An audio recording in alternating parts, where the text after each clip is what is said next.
오늘 말씀 제목은 기도하라 모두를 위해.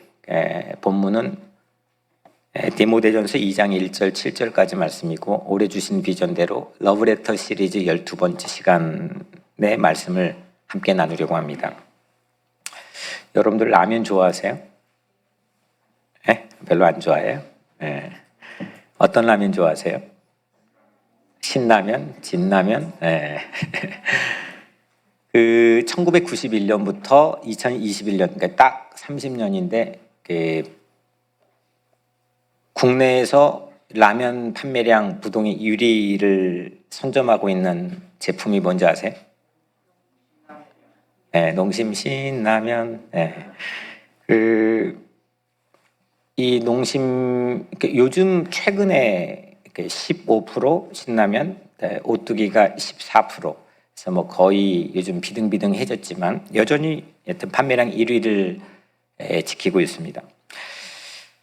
농심그룹을 창업했던 신춘호 회장이 다른 제품이나 또 어떤 다른 브랜드와 다르게 이 신라면을 개발하는데 아이디어부터 개발부터 심지어는 광고의 홍보까지도 직접 모든 것들을 손수 관여했고, 우리에게 익숙한 그 신라면 광고 문구 사나이를 울리는 그런가요?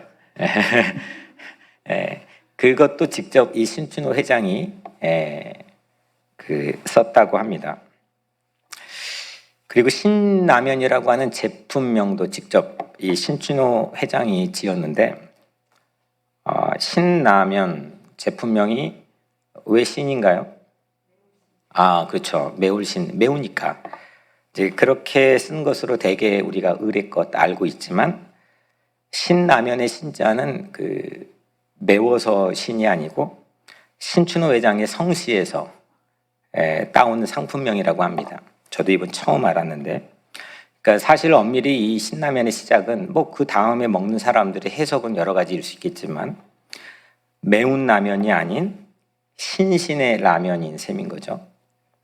그래서 신춘호 회장 자기 자신의 이름을 걸었던 만큼 각별한 신경을 처음부터 끝까지 모든 것들을 썼던 그런 유일한 제품이라고 소개하는 글을 읽었습니다. 전 개인적으로는 오뚜기 삼양 쪽인데, 이유는 좀 신라면이 우여곡절이 있었잖아요. 부도덕한 그런 회사 이미지로 세간에 알려졌고, 또 정치와 결탁했던 그런 사례들도 있고, 파동을 의도적으로 일으켰던 그런 뉴스도 우린 접했고, 그런데 그런 회사, 라면 회사도 이름을 거니까, 그냥 신신의 라면으로 이름을 거니까 명운이 달리게 되었습니다. 하물며 라면 회사도 이름을 거니까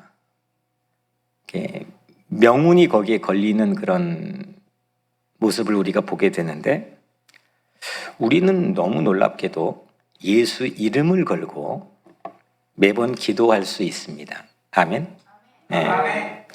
우리는 뭘 해도 예수 가문, 예수네 집안의 명운을 걸고 이름을 걸고 살고 있는 거죠. 예수 그리스도의 바램과 소원, 그걸로 우린 예수 그리스도의 이름으로 기도합니다. 그 다음 뭐죠? 아멘. 아멘으로 기도하는 크리스천의, 굳이 그럴 수는 없겠지만 우리 크리스천의 상품명, 브랜드 네이밍을 우리가 한번 해본다면 우리는 아멘 회사인 거죠. 아멘 회사, 이루어지는 겁니다. 되는 겁니다. 안 될 수 없습니다. 찬성합니다. 될 겁니다. 이런 아멘이라고 하는 믿음으로 사는 사람들, 그 사람들이 크리스찬인 우리들입니다. 크리스찬은 그래서 소원이 남다른 사람들입니다. 여러분들이 그렇게 인지하고 늘 살고 있지는 않겠지만, 크리스천, 그리스도의 사람들, 그리스도를 믿는 사람들, 그리스도에 속한 사람들의 첫 번째 유니크한 모습은 소원이 매우 남다른 사람, 유니크한 사람들입니다. 예수를 믿으면 소원이 달라지게 됩니다. 무엇을 소원해야 될지 여러 가지 환경에 따라 재거나 계산할 수 없습니다. 그냥 소원을 알아버린 사람이 되는 겁니다. 뭘 위해 기도해야 될지 이미 알고 있는 사람이 되는 겁니다. 하나님의 소원이 우리의 소원이 되기 때문이죠.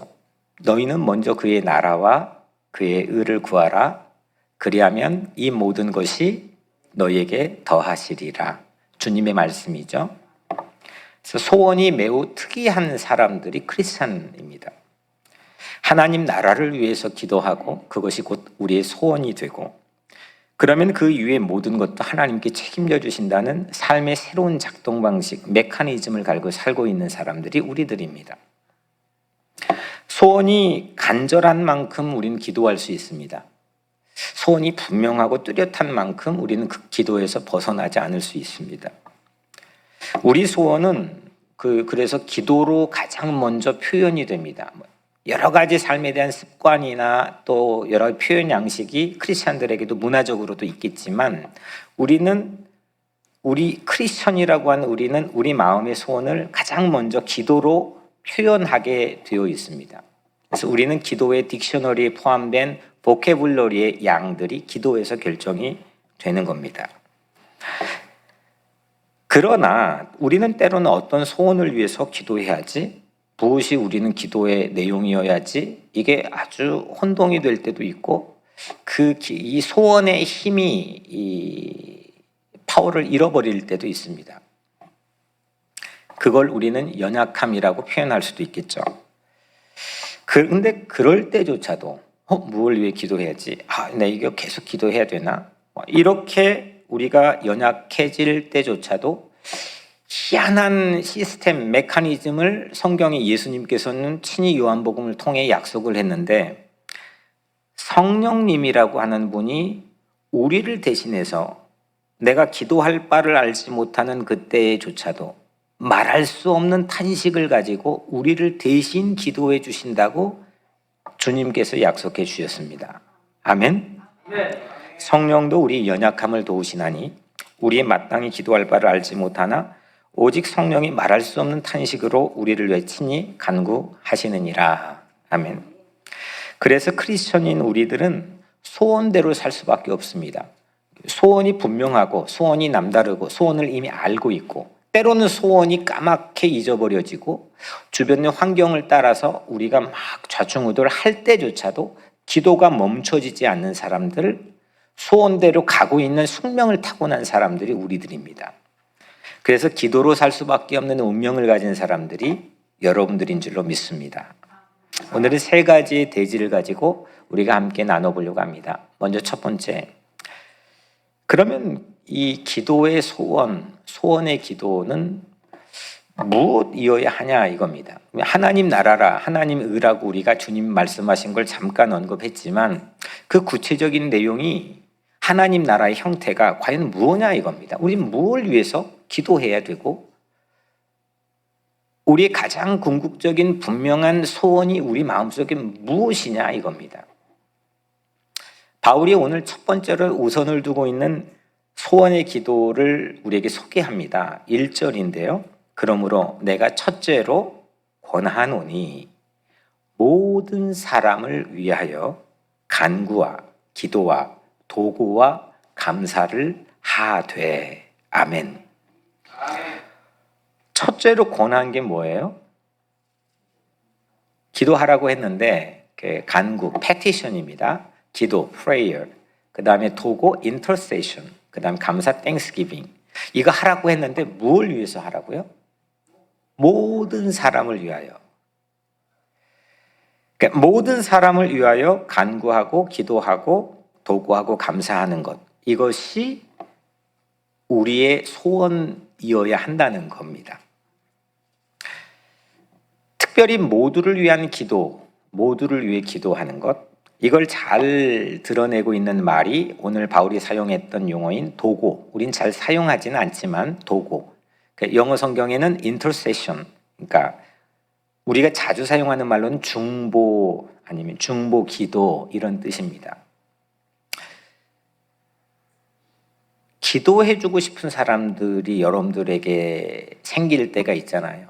오늘 또 여러분들 제가 이렇게 주부에 나와 있지 않은 기도 제목을 불현듯 사실 이렇게 여기 올라와서 그런 마음을 주셨는데, 그렇게 우리가 생각날 때가 있고 또 들려질 때가 있잖아요.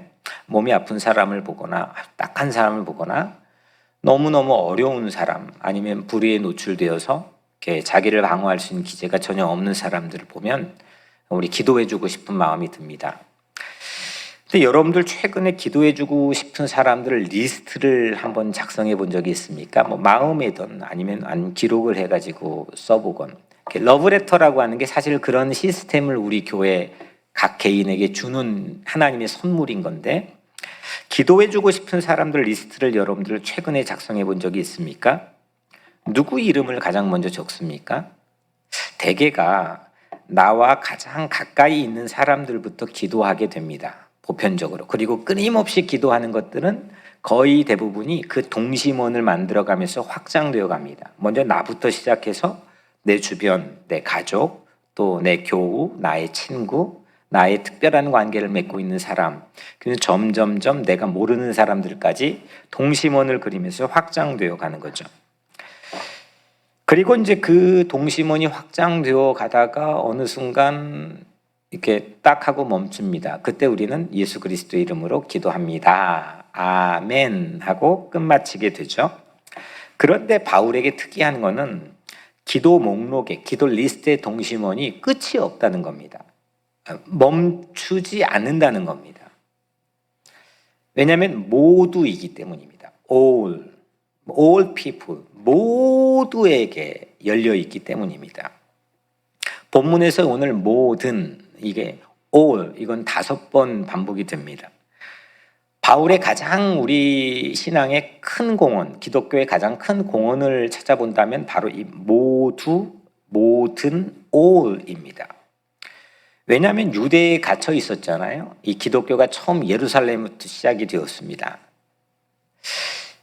그리고 기독교가 이 유대 안에서 시작이 됐는데, 이거가 누구도 넘어갈 거라고 생각도 못했고 시도도 못했습니다.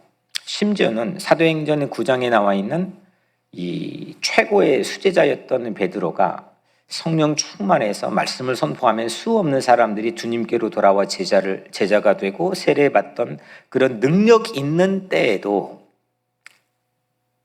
하나님께서 어느 날 보자기를 내려주시죠. 기도하는데.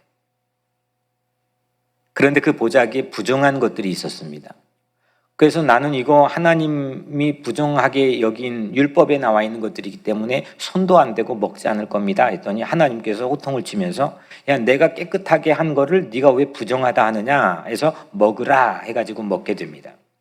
그 다음에 고넬료의 집에 가서 이탈리아의 당시 적군의 백부장이었던 그 집에 가서 그를 받아들이게 되고 새로운 시야가 열리게 되어서 사도행전 15장인 급기야 코너에 몰려있던 이방인의 사도, 외국인의 사도 바울을 이방인의 사도로 공인해주는 주축 역할을 베드로가 하게 됩니다. 그러니까 이게 다 예수 잘 믿었고 능력 있게 살았고 기도 많이 했는데 시야가 열리지 않았던 베드로조차도 자기 편견을 넘어서고 장벽을 넘어선다는 게 결코 쉬운 일이 아니었다는 겁니다. 그래서 그 장벽을 허물고 이 복음을, 기독교 복음을 바깥으로 나가게 한 첫 번째 선구자가 바울이기 때문에 이 모두를 위하여, all이라고 하는 이거는 바울의 어찌 보면 하나의 어떤 브랜드입니다. 오늘 본문의 마지막 문장이 7절에 내가 이방인의 스승이 되었노라. 내가 그러니까 이 외국인들, 이민자들의 스승이 되었다라고 하는 이 자기 고백, 이거는 모든의 자연스러운 필연적인 결과인 거죠. 모두 all을 위해서 열려져 있다고 하는 자기 어떤 내면에 있는 새로운 은혜에 대한 고백이 나는 이방인의 스승이 되었다라고 하는 필연적인 결과를 자기 삶에서 가져오게 된 겁니다. 그래서 엄밀히 말해 모두를 위한 기도의 응답은 이방인인 겁니다. 그리 바울의 모두는 그러면 자기가 독창적으로 개발한 거냐? 절대 그럴 수도 없고 그럴 수도 안 되고 그렇지 않습니다. 이 모두라는 이 새로운 신앙적 컨셉은 예수에게서 왔습니다. 예수의 땅끝에서 왔습니다. 예수님의 유언 같은 지상 대명령이라고 불려지는 이 예수님이 승천하기 직전 마지막 남긴 말씀이 약간의 차이가 있지만 사복음서에 다 나와 있습니다. 마태, 마가, 요한.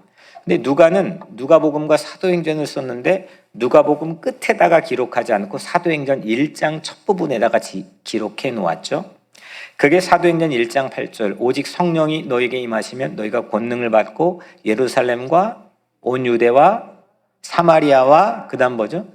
땅끝까지 이르러 내 증인이 되리라. 아멘. 이걸 지상 대명령이라고 부릅니다. 예수의 땅끝, 그러니까 예루살렘도 넘고 온 유대도 넘고 사마리아도 넘고 땅끝, 거기는 모두에게 열려 있는 공간입니다. 어디 뭐 스페인 딱 그 지점만을 얘기한 게 아니라 이 둥근 지구에 모두에게 열려 있다고 하는 새로운 개념인 거죠.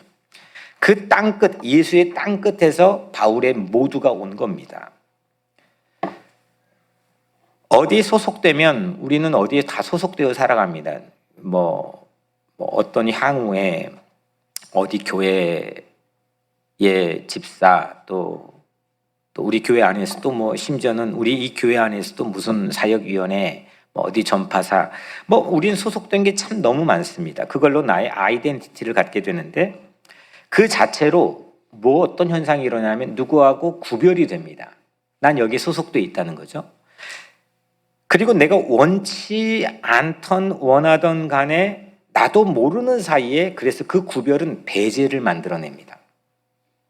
누군가와 나의 차별을 만들어내서 구별을 만들어내서 누군가를 아무리 난 그런 악한 의도가 없었어요 하지만 우리가 살고 있는 이 멤버십이라고 하는 소속감이라고 하는 것은 그런 것들을 양산하게 됩니다.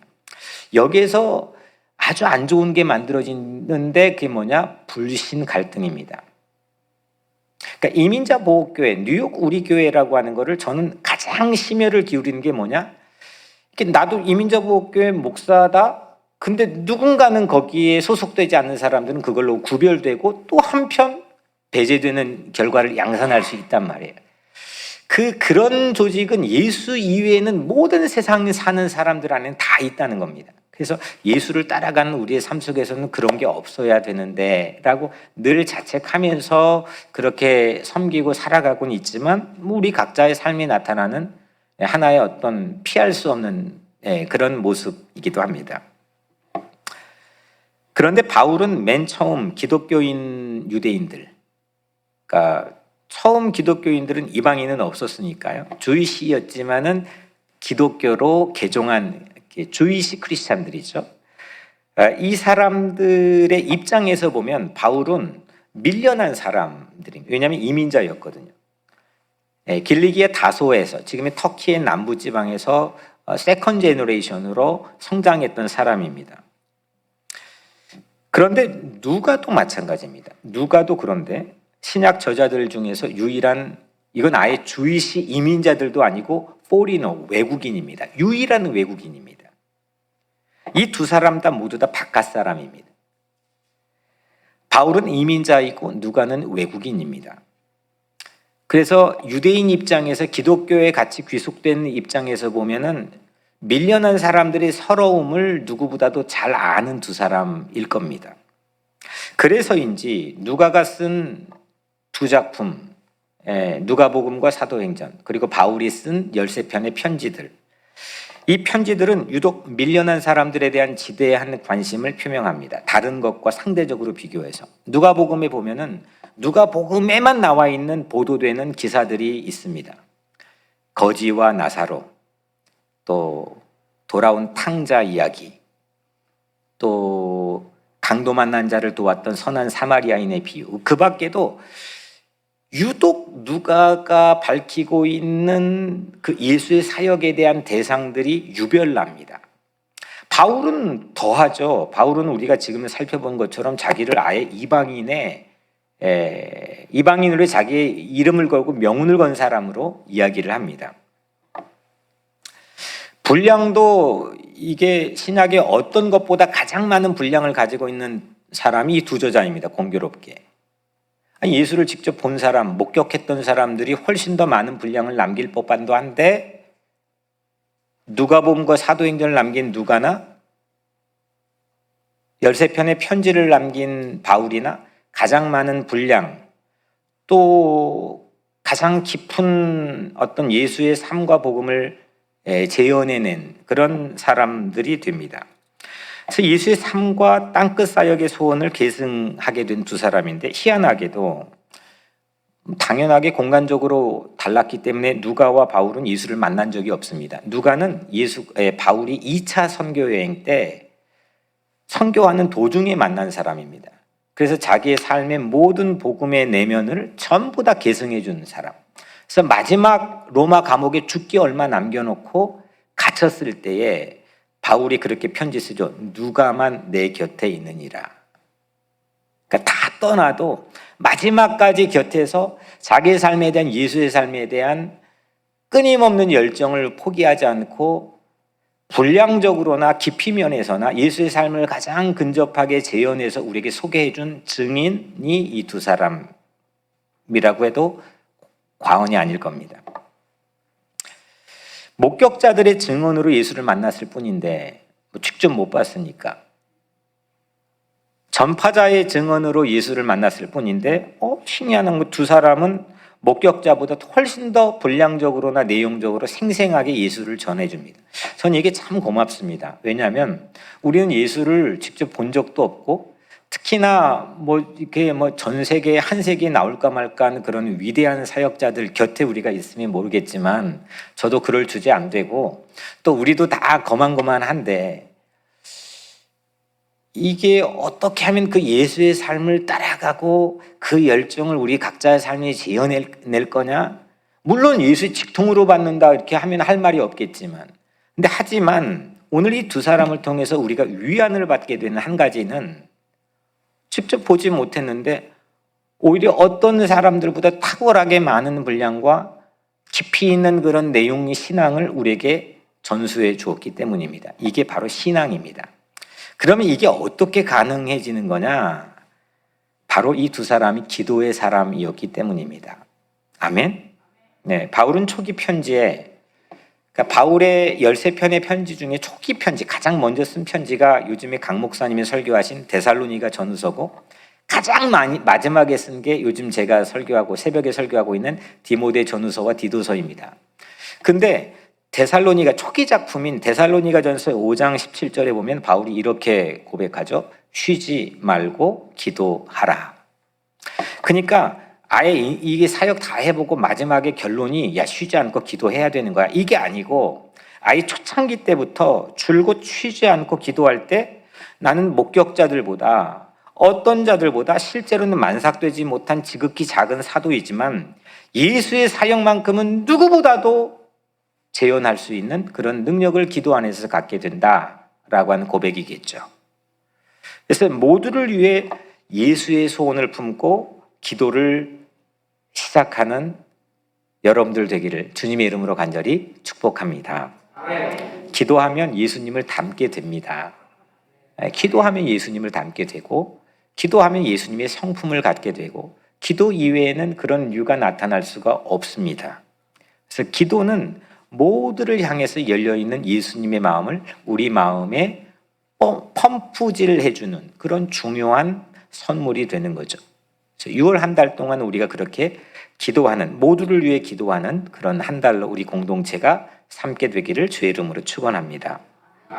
두 번째로 그럼 모두를 위한 기도 이게 첫 번째 테마였습니다. 오늘 바울이 본문을 통해 주신 이 모두를 위한 기도에서 한 가지 취약점이 있습니다. 너무 좋은 말인데요. 근데 여기에 거의 빠집니다. 기도를 쉬게 되는 이유, 기도가 멈칫해져 버리는 이유, 기도의 동력을 상실하는 이유 거의 대부분 이 함정입니다. 그 취약점이 뭘까요? 모두를 위한 기도의 취약점이 뭘까요? 이게 두 번째 질문입니다. 도리어 이게 쉽지 않습니다. 네, 진짜 모두를 위해 여러분들 기도할 수 있습니까? 이게 됩니까? 이게 정말 어려운 겁니다. 이게 개인적인 관계나 감정 이걸 떠나서 이 집단적인 공동체적인 관계 안에서도 정말 내가 여러분들이 동심원을 그리는데 어디까지 확장될 수 있는지 한 1시간 정도만 투자해가지고 생각해 보십시오. 금방 뽀록납니다. 금방 미천이 드러날 겁니다. 뭐 아주 엄청난 폼을 잡고 우리가 사는 것 같지만 사실 그렇지 않습니다. 바울이 비겁한 자로 오해받는 경우들이 상당히 지난 2000년 동안 많이 있었습니다. 그 이유가 뭐냐? 바로 여기에서 비롯된 오해입니다. 모두를 위한 기도의 함정이 2절인데 그 때문입니다. 제가 잠깐 그 2절을 읽어드리면 임금들과 높은 지위에 있는 모든 사람을 위하여 하라. 아니, 당연히 우리 교회 안에서도 우리 장로님들 대표 기도하고 여러분들 각자 기도할 때 미국의 위정자들이나 고국에 있는 위정자들이 기도합니다. 그런데 내가 지향하는 그런 정치 권력을 가진 사람들이 있습니다. 그 반대급부에 있는 사람들이 오면은 우리는 멈칫해질 때도 있고, 여긴 민주주의 사회 국가니까 그럼에도 불구하고 내가 찍지 않았더라도 우리는 기도해 줄 수 있습니다. 그런 정도를 말하는 게 아닙니다. 왜냐하면 당시 여기에 임금들과의 임금은 누구냐면, 이건 뭐 요즘 빼박이라고 그러죠. 이건 빼도 박도 못하게 분명한 건데, 당시 로마 제국의 최대 폭군 황제였던 네로를 가리킵니다. 높은 지위에 있는 모든 사람을 위하여 하라. 여기 높은 지위에 있는 모든 사람은 누구냐? 그 네로 황제에 부역했던 악랄한 지도자들입니다. 이들까지 모두 포함시켜서 기도하라고 합니다. 그러니까 당연히 오해를 받을 만도 합니다. 네로 황제는 특별히 당시 자기의 어떤 그 정권 자체가 이 주변부에서 일어나는 반란의 그 움직임이 있었기 때문에 그걸 무마시키기 위해서 의도적으로 고의적으로 로마의 대화재를 일으켰다는 게 거의 정설입니다. 어마어마한 화재였습니다. 왜 일으켰느냐? 그 로마 대화재 누명을 누군가에게 뒤집어 씌워서 희생양을 만들어내야 자기가 정권을 유지할 수 있는 힘을 받게 됩니다. 그게 누구였느냐? 주이시 크리스찬들, 유대인 크리스찬들, 로마에 살고 있는 유대인 크리스찬들입니다. 이들에게 씌워서 무자비하게 죽이기 시작했습니다. 여러분들 영화에서 곧잘 보게 되는 막 십자가에 막 매달아 놓고 죽이고, 또 뭐 원형 경기장에서 맹수들과 싸우고 밥이 되게 해서 죽이고, 전부 그 시대로부터 시작된 겁니다. 이게 AD 60년 중반인데 AD 90년엔 최대 정점을 찍어서 도미티안이라고 하는 황제에서 절정이 됩니다. 그 시작이 바로 이 네로라고 하는 녀석입니다. 악랄한 겁니다. 그런데 이 악한 이들조차도 모두에 포함시켜서 기도해라. 여러분은 어떻게 생각합니까? 납득이 쉽게 됩니까? 이 바울이 올바른 걸까? 혹시 고문받다가 제정신 아닌 상태에서 쓴 거 아닐까? 여러 가지 추측과 상상 가능하게 합니다. 왜냐하면 우리 각자의 삶에서도 이런 충분한 일들의 개연성은 있기 때문입니다. 1980년, 우리 한국 사람들에게 1980년은 잊어서도 안 되고 잊혀지기가 매우 어려운 해입니다. 1980년 8월 6일 서울 롯데 호텔에 한국교회 당시 최고의 영향을 미친 원로들 23명의 목사들이 모였습니다. 국가 조찬 기도회를 하기 위함입니다. 그 자리에는 그해 5월에 광주에서 군합발로 무고한 시민들을 죽였던 그 정권을 탄찰한 신군부의 수장인 전두환 국보위 상임위원장이 중앙에 앉아 있었습니다. 목사들은, 그 23명의 목사님들은 전두환을 당시 성경에 나와 있는 여호수아 장군에 빗대었습니다. 새로운 땅에, 가나안 땅에 입성하게 한국민들을 만들게 할 여호수아 장군에 빗대어 축복해주고 기도해줬습니다. 그게 언론에 대서특필되었습니다. 저는 그때 사진 2장을 봤습니다. 뭐 바로 옆에 한경중 목사님 계시고 쭉 이렇게 23명이 앉아 있습니다. 제 교단 선배도 있습니다. 근데 저는 그 사진을 보면서 바울이 오버랩 될 수밖에 없는 광경의 느낌을 가졌습니다. 모두를 위한 기도가 뭐 누가 봐도 이건 나쁜 캐치프레이즈가 아닌데 이게 정말 어려운 거구나. 이게 정말 만만치 않는 거구나. 이게 무슨 의미일까? 이게 정확하게 어떤 걸 가리킬까? 이 모두를 위한 기도에서 자칫 우린 취약점이 있을 수 있다고 하는 걸 부인하면 안 되겠구나라고 하는 것을 오랜 시간 씨름하며 생각했습니다. 근데 놀라운 건요, 이 바울 당시에 제가 요즘 새벽 예배에서 계속 강조한 건데, 로마 황제를 당시에는 또 다른 호칭으로 뭐라고 불렀다고 그랬죠? 로드, 주라고 불렀습니다. 지금의 터키나 또 아니면 로마에 가보면 이 스타추가, 그 당시 많은 황제의 스타추가 있는데 그 밑에 써 있는 글귀에 보면 거의 한결같이 로드, 전 이제 고고학적 자료를 연구하기 위해 사진만 봤는데 로드. 다시 말하면은 로마 황제가 신이었다는 겁니다. 하나님이었습니다. 그리고 당시에 그냥 보편화된 문화는 그래서 pray to emperor, 황제에게 기도하는 겁니다. 황제에게 요청하는 겁니다. 그러면 황제는 그거를 해결할 능력을 갖고 있는 것을 뽐내게 됩니다. 그게 제국이 움직여지는 하나의 방식이었습니다. 근데 바울은 놀라운 거는 황제에게 to emperor, pray to emperor 하지 않고 pray for emperor, 황제를 위해 기도하라, 이렇게 권면했습니다. 이거는 악한 황제에게 비겁하게 황제에게 기도하라는 게 아니고, 그들이 마치 신처럼 대우하라는 게 아니고, 고작 황제를 위해 담대하게 기도하라는 저항입니다. 이 고작 황제조차도 하나님 피조물이면서 하나님의 용서가 필요한 사람이라고 하는 어마어마한 신비로운 자기 저항의 기도의 모습을 바울이 로마 감옥에 죽기 얼마 남겨놓고 우리에게 권면한 겁니다. 권력자는 신이 될 수 없습니다. 용서를 받아야 할 피조물이라는 과감한 선포입니다. 그거 어디에서 했느냐? 로마 감옥에서 했습니다.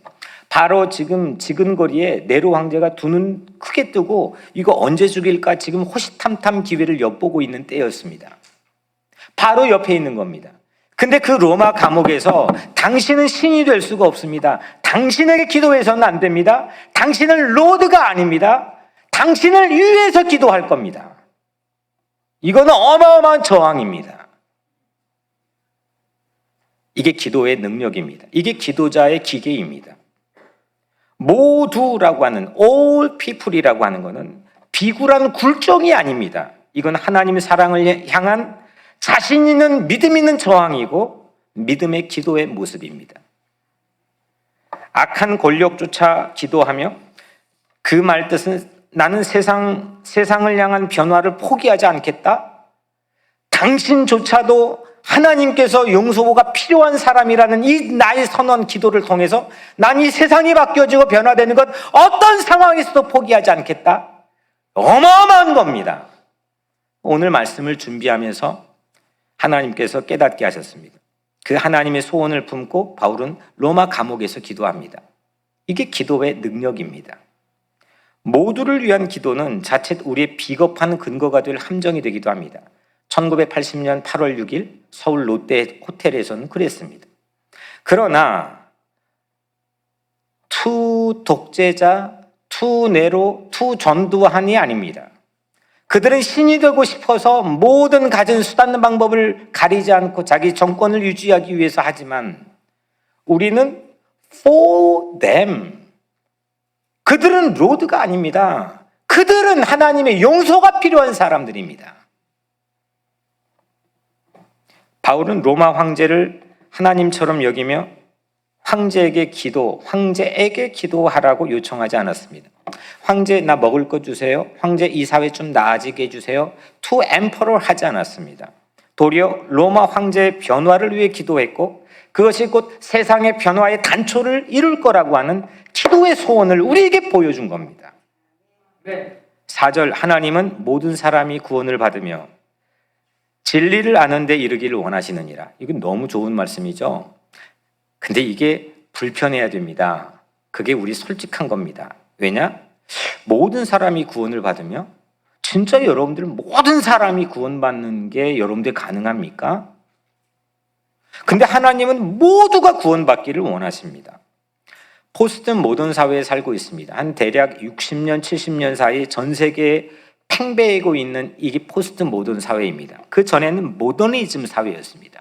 근대주의 사회였습니다. 근데 포스트 모던 사회의 가장 큰 특징은 뭐냐? 권위를 탈피하는 겁니다. 여기에 가장 큰 공헌이 있습니다. 잘못된 권위를 비판하고 저항할 수 있어서 올바른 사회를 세우는데 엄청난 공헌을 포스트 모던 사회가 있습니다. 오늘날 여성들이 바른 직장을 가지고 이렇게 활동할 수 있는 것 전부 이 사회 하나의 컨트리뷰션입니다. 그런데 이게 지금 벼랑 끝에 와 있다고 그냥 저 혼자 진단합니다. 그리고 팬데믹이 이걸 결정적으로 만들어 버렸습니다. 스승의 권위도 없고 엄마 아빠의 권위도 없고 그냥 심지어는 하나님 권위도 없고 이 권위를 해체해야 자기 삶의 존재 방식을 설명할 수 있다고 하는 포스트 모던 사회. 그게 일정 정도 엄청난 사회의 진보와 발전을 꾀했지만 문제는 뭐냐? 전부 싸웁니다. 올바른 사람도 진리를 말하는 사람도 대안 없이 싸웁니다. 끝이 없습니다. 갈등이 끝이 없습니다. 누구도 해결하지 못합니다. 이건 전문가들의 진단이기도 합니다. 이러다 우리는 모두 다 파멸될 수도 있습니다. 사람들마다 증오가 가득합니다. 그런데 여러분들, 모두가 구원받기 원하시는 하나님의 소원의 자리에 우리가 서게 된다면 이 포스트 모던의 맹점은 이거는 극복이 아주 쉽게 복음 안에서는 이루어지는 겁니다. 오늘날 시대도 그랬지만 2000년 전에 예수 그리스도가 전했던 모두를 위해 땅끝까지 열려있는 이 복음은 이 모든 갈등과 반목과 질시를 뛰어넘고도 남음이 있다고 하는 걸 새로운 공동체인 교회를 통해서 보여줬습니다. 그게 어떻게 가능하냐? 기도를 통해서 가능하다는 겁니다. 아멘. 그래서 기도하면 우리를 평화의 자리로 안내해주고 서게 합니다. 오늘 2절, 이는 우리가 모든 경건과 단정함으로 고요하고 평안한 생활을 하려 함이라. peaceful. 평안한 생활을 하게 함이라. 평화는 기도로 얻을 수 있습니다. 기도하면 평화로워집니다. 기도하지 않으면 생각만으로 되지 않습니다. 결단, 결심, 그 사람의 끈기와 인내로만 되지 않습니다. 예수님의 땅끝 신앙은 성령의 권능을 받아 세상을 평화로 세우는 무기로 우리에게 주어진 선물입니다.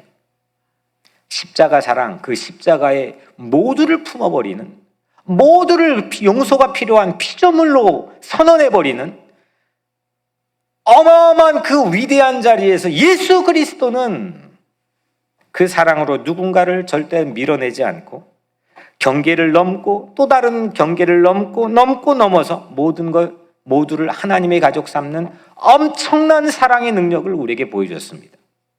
이게 바로 기도로 가능해지는 겁니다. 마지막 세 번째로 모두를 위한 기도가, 여러분들 첫 번째는 우리 모두를 위한 기도합시다, 그게 테마였습니다. 두 번째는 여기에 그 역사 속에서 관련되어 있는 그 매우 연약한 취약점을 우리가 함께 살펴봤습니다. 오해의 지점들도 살펴봤습니다. 마지막 세 번째, 그래요, 모두를 위한 기도합시다. 근데 이게 모두를 위한 기도가 이루어질 확률이 얼마나 될까요? 실제 여러분들 그러면 기도했어요. 그게 모두를 위한 기도가 그냥 오늘 그래 하나님이 하라고 했으니까 모두를 위해 기도하자 했는데 그게 여러분들의 마음속에서는 이루어질 확률이 얼마나 됩니까? 사람은 그 확률에 대한 믿음의 강도만큼 그거를 끌고 기도하게 됩니다. 이렇게 그냥 내가 그 순간 간절히 기도했는데 이게 될까? 이게 시시한데? 그러면 절대 지속 가능하게 기도할 수 없습니다. 이건 분명한 겁니다. 제가 어제 토요일 새벽에 설교한 것처럼 저는 그 확률을 알 수 없습니다. 분명히 예수님께서는 천국도 있고 지옥도 있고 양도 있고 염소도 있다고 하는 세상에서 저까지 심지어는 포함해가지고 죄인인 저까지 포함해서 내로도 포함해가지고 구원받을 수 있는 확률이 얼마나 될까? 모릅니다. 그 확률이 결국 우리를 기도의 자리로 끊임없이 끈질기게 쉬지 않고 인도할 텐데 그게 얼마나 될까? 실은 저도 모릅니다. 알 수 없습니다. 그리고 알고 싶지도 않습니다. 알려 하지도 않습니다. 이건 선과 악을 알게 하는 지식의 나무처럼 우리를 위험에 빠뜨릴 수도 있습니다. 그러나 저는 오늘 이 바울을 따라서 한 가지의 팩트는 100%, 100%라고 하죠. 100% 확신에 올인을 할 수 있습니다. 그 한 가지의 팩트가 뭐냐? 6절입니다.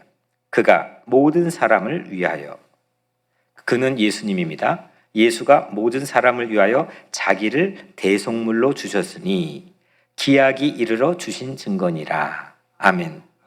예수님께서 죄인인 나까지 포함해가지고 모든 사람을 위해서 대속물로 주셨다는 이 한 가지의 팩트는 제가 이게 모두가 이루어질까라는 확률을 알 필요도 없고 알 수도 없고 알고 싶지도 않지만 이 한 가지의 팩트는 모든 데가 알지 못하는 길을 걷게 만들어줍니다.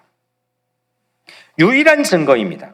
여러분들 팬데믹 이후를 누가 압니까? 제가 요즘 이 공동체를 어떻게 섬길까? 내가 앞으로 살아가는 역사 속에서 크리스찬 리더로 어떤 비전과 방향을 가지고 살까? 그래서 사회적으로 교회 안에서 나온 뭐 이렇게 두꺼운 포스트 코로나 전문 서적들을 끊임없이 읽고 있습니다. 다양하게 하고 있습니다. 뭐 전망합니다. 근데 제가 이게 쭉 읽어보니까 결국은 뭐냐? 자기들도 모른다는 겁니다. 모르니까 전문가들조차도 이런 평 저런 평 합니다. 이게 한 3년만 끌고 가서 실제 자기들이 다 이렇게 전문가들이 얘기한 이야기를 한번 갈무리를 해가지고 무엇가 어느 정도로 맞았는지 그 확률 게임도 해봤으면 좋겠다 싶습니다. 무책임하게 그냥 막 던져놓고 있지만 그게 알아서 그러느냐? 저는 그냥 하나의 예견이라고 생각합니다. 그리고 그게 맞으면 내가 그렇게 말했잖아 하고 되게 좋아할 겁니다. 자기 삶에 대한 생존 방식을 거기에서 찾을 겁니다. 그건 너무 허무맹랑한 삶의 방식입니다. 아무런 팩트도 없이 그냥 사는 겁니다. 그게 맞으면 확률적으로 맞으면 그 확률이 자기 삶을 그냥 지지해 주는 겁니다. 근데 저는 그렇게 살고 싶지 않습니다. 우리는 한 가지의 팩트를 확실하게 합니다. 이걸 알면 됩니다. 뭐냐? 모든 사람을 위하여 예수님은 자기를 십자가에서 대속물로 내어주셨다는 겁니다. 나까지 포함해서, 너까지 포함해서, 우리까지 포함해서 모두가 용서가 필요한 사람이고 이걸 결단하고 단행하기 위해 하나님이 사람이 되어 이 땅에 오셔서 결국 최종적인 모습으로 십자가의 패배자의 모습으로 무력하게 매달려서 모두를 위해서 기도하셨다는 겁니다. 모두를 위해서 대속물로 자기 자신을 내어주셨다는 겁니다. 이런 걸 세상의 역사에서는 본 적도 없고 들은 적도 없습니다. 저는 이 한 가지의 팩트를 붙잡고 있습니다. 이게 우리의 길입니다. 이게 진리입니다. 이게 생명입니다. 대속물은 모두를 위해 바쳐졌습니다. 부분적이 합니다. 어떤 인종, 어떤 시대, 어떤 그룹, 어떤 출신 절대 그렇지 않습니다. 모두입니다. 여러분들이 감히 그거를 구별해 갖고 재단해서도 안 됩니다. PCUSA, 뭔 PCUSA입니까? UMC, 뭔 UMC입니까? 그 교단, 그 전통, 내 교회, 이런 소속이 십자가 앞에서는 아무 의미가 없는 겁니다. 우리는 십자가 예수 그리스도 이 모두를 위해서 열려있는 이 신앙, 이걸로 우리는 한 가지의 팩트, 확신을 갖고 길을 걸어갈 수가 있는 겁니다. 그분이 바로 예수이고 저는 예수를 믿습니다. 이것이 세상의 변화를 위한 유일한 제 마음속에 있는 희망의 근거입니다. 그 힘으로 우리는 불의에 저항할 수 있고 의를 위해 예수의 이름을 걸고 직을 거는 정도가 아닙니다. 이름을 걸고 기도할 수 있습니다. 예수 그리스도의 이름으로 기도합니다. 아멘. 그러므로 우리 삶으로 드리는 기도의 종국은 아멘일 수밖에 없습니다. 되는 겁니다. 안 될 수 없습니다. 이루어집니다. 찬성합니다. 옳습니다. 아멘입니다. 그러면 우리 마음은 당연히 그 아멘 이후에, 포스트 아멘 이후에는 달라지는 겁니다. 넓어지는 겁니다. 빵빵한 힘이 채워지는 겁니다. 희망을 보게 되는 겁니다. 그리고 우리 먼저 평화를 누리는 겁니다. 우리가 서 있는 곳에 평화가 피어나는 겁니다. 바로 그 예수가 어떤 분이냐? 오늘 5절에 보면 하나님은 한 분이시요 또 하나님과 사람 사이에 중보자도 한 분이시니. 하나님은 한 분이시요. 이게 지금 하면 안 되는 말입니다. 지금 로마 감옥에 있고 옆에 네로가 있습니다. 아니 자기가 로드라는데 하나님은 한 분이십니다. 하나님과 사람 사이에 중보자가 한 분 계시는데 사람으로 계시는 분 중에 유일한 중보자는 예수밖에 없습니다. 유일한 로드는 예수밖에 없습니다. 이건 바로 칼 날라올 얘기입니다. 이건 지금 우리가 예수 이름으로 기도합니다. 이렇게 그냥 아무렇지나 주문 외우는 것처럼 기복주의 신앙 안에서 그냥 헤매는 것처럼 하고 그런 게 아닙니다. 목에 칼이 들어봐라. 당신은 신이 아니다. 나는 오직 하나님과 사람 사이의 유일한 중보자이신, 우리를 향해 대속물로 우리를 살릴 수 있는 유일한 브릿지이신 중보자이신 예수님을 믿는다. 이거 선포하는 겁니다. 대단한 겁니다. 권력에 굴복하지 않고 돈에게 머리 숙이지 않고 오직 예수 그리스도만이 우리의 유일한 중보자라는 새로운 신앙의 패러다임을 바울은 우리에게 열어준 겁니다. 예수가 중보, 오늘 용어로 하자면 도고입니다. 도고는 남을 위한 중재와 기도입니다. 길이 끝난 곳에서 길이 된 유일한 분은 예수밖에 없습니다. 벽을 밀쳐서 다리로 삼을 수 있는 유일한 분 예수 이외에 없습니다. 예수만이 십자가에서 대속물로 우리를 위해 희생해 주셨기 때문입니다. 예수만이 모두를 말할 자격이 있고 모두의 길을 열어준 유일한 분이기 때문입니다. 저는 예수를 아집으로 그냥 주다이즘에서 유일신이당 말하는 것처럼 이것만 꼭 하고 너희들 아니야, 이게 아닙니다. 이게 유일신 신앙이라는 거는 이게 지금 역사가 곡해하고 잘못, 그게 아닙니다. 모두를 위한 겁니다. 모두를 위한 유일한 중보자는 예수밖에 없다고 하는 믿음입니다.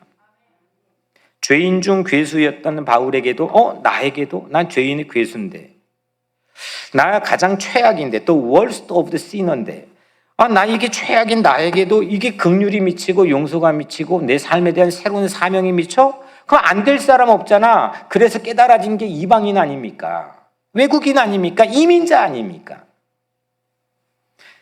그래서 바울은 이방인의 스승이 된 겁니다. 7절, 이를 위하여 내가 전파하는 자와 사도로 세우심을 입은 것은 참말이요 거짓말이 아니니 믿음과 진리 안에서 내가 이방인의 스승이 되었느니라. 이 믿음으로 바울은 이방인의 스승이 된 거죠. 이방인은 모두, 그러니까 이방인이라는 어떤 카테고리의 그룹은 모두보다 클까요, 작을까요? 좀 어려운 거죠. 모두가 더 큰 거지, 그죠? 우주가 커요, 지구가 커요? 너무 어려운 걸 물어봤죠? 네. 그죠? 내가 다 큰 것 같죠? 이방인이라는 거는 모두를 뛰어넘지 못합니다. 이거를 바울이 안 겁니다. 이방인의 카테고리는 아무리 거기에 바울이 자기의 모든 걸 쏟아부어도 이 카테고리를 넘지 못합니다. 그런데 이방인을 품어버리면 모두가 나에게 문을 열어줍니다. 그겁니다. 지극히 작은 자 한 사람에게 한 것이 곧 내게 한 것이니라. 지극히 작은 자 한 사람을 품어버리면 거기에서 예수가 열려진다는 게 예수님의 이치입니다. 코로나 이후를 향한 뉴욕 우리 교회 첫 기지개는 그래서 기도입니다. 그것도 모두를 위한 기도입니다. 2020년 작년 7월 5일은 코로나 이후에 첫 현장 예배를 드렸던 정말 제게는 너무 가슴 뜨거웠던 시간입니다. 4개월 만이었습니다. 전부 다 안 된다고 내가 봐도 이게 정말 어려운 상황이었습니다. 근데 성도들에게 감히 제가 그런 모습을 보여줄 처지가 아니었습니다. 이제 2021년 6월 1일부터 7월 3일까지, 그러니까 작년 7월 5일 바로 직전까지 33일입니다. 하나님께서는 이 33일 동안 모두를 위한 기도에 뉴욕 우리 교회가 정진하기를 바라시는 것 같습니다. 33일 기도하면서 무엇이 우리 삶의 소원이어야 되지? 잊어버렸던 분명한 우리 삶의 목표과 타겟과 기도의 제목이 선명해져서 우리가 무엇을 하든지 능력 있고 결기 있게 할 수 있는 길이 열려지게 되기를 주의 이름으로 축원합니다. 팬데믹 이후, 포스트 코로나 시대 이후에 뭐 할까? 사람들이 다 막 하는 것도 없으면 생각만 많습니다. 포스트 코로나 시대의 첫 달입니다. 6월입니다. 아직도 완전히 열려지진 않았지만 또 그럴 생각도 제 마음속에는 없지만 그게 꼭 중요하다고 생각도 안 했지만 뭐 마스크 쓰냐 안 쓰냐 이건 이미 익숙해졌잖아요. 나 이게 피부 같아요 이제는. 이게 중요한 게 아닙니다. 이게 지금 학교 공립학교 여냐 아니냐 이게 중요한 게 아닙니다. 뭘 여느냐? 기도로 새로운 시대를 열자는 겁니다. 이게 되면 2000년 전에 로마 제국의 핍박받고 박해받고 무수히 죽어갔던 두려움의 시대에 호련히 찬양하고 기도하고 평화를 누리면서 새로운 시대의 비전을 선포했던 그들은 우리보다 훨씬 더 억압된 상황에 있었다는 겁니다. 기도하는 겁니다. 나가는 겁니다. 그게 길입니다. 사랑하는 여러분, 결국 문제는 내 안에 소원이 있느냐, 그 소원이 분명하냐, 선명하냐, 뚜렷하냐 이겁니다. 예수의 이름을 걸고 기도하면 안 될 일 없지 않겠습니까? 아멘. 모든 일 다 될 거고 모두를 위한 기도가 열리게 되지 않겠습니까? 아멘. 우리의 소원 기도는 모두를 위한 기도입니다. 땅끝 기도입니다. 세상에게 요청하지 않고 세상 가서 구걸하지 않고 거기에서 조마조마하면서 직장 가서 그것 때문에 아둥바둥하지 않고 먹을 것 때문에 그것 때문에 움직여지지 않고 세상 너희들은 용서가 필요한 대상이고 모두 피조물이고 그래서 우리 십자가 사랑으로 너희들을 위해 기도하겠다고 하는 새로운 예수 그리스도의 영성을 가지고 나가자는 겁니다. 예수님이 중보자가 되시니 예수 이름 걸고 기도하자. 모두를 위해 주님이 응답해 주실 줄로 믿습니다. 아멘. 기도하겠습니다. 은혜로우신 아버지 하나님, 우리 마음속에 무엇을 원하는 게 있습니까? 정말 그것 때문에 가슴 설레 본 적이 언제입니까? 그거 주목하고 사는 동력이 우리에게 남아 있습니까? 내가 좋은 학교 들어가고 좋은 직장 취직하고 어느 순간 돈을 벌고 사람들의 인정과 영향을 주는 명예를 얻고 그런 삶의 순간들을 지나왔지만 그건 찰나적 순간이었습니다. 다 허망한 것이었음을 고백합니다. 하지만 그것 말고 우리 마음을 움직이는 기도의 소원들, 기도의 내용들, 우리 삶의 소원들, 하나님 이 33일 동안 정말 우리 예수의 이름을 걸고 한번 덤벼보고 기도하는 우리 공동체가 되게 하여 주옵소서. 그래서 모두가 회복되게 하시고 모두가 능력받게 하시고 모두가 새로운 삶을 사는 그런 모델로 이 땅에 서게 하여 주옵소서. 예수 그리스도 이름으로 간절히 기도드리옵나이다.